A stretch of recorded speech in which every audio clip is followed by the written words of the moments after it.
wabarakatuh. So today we are going to talk about metabolism. Metabolism is a Latin word means changes by the help of enzymes. All the chemical processes that goes continuously inside the cell for normal functioning, energy and growth is called metabolism.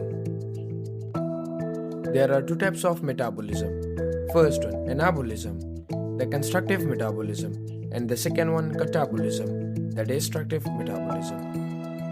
Anabolism, the building block of small molecules to compose large molecules, is called anabolism. For example, fatty acid and glycerol to lipids, glucose to glycogen. The second one, catabolism, the catalysis of large molecules into small molecules, is called catabolism, like the breakdown of large molecules into small molecules.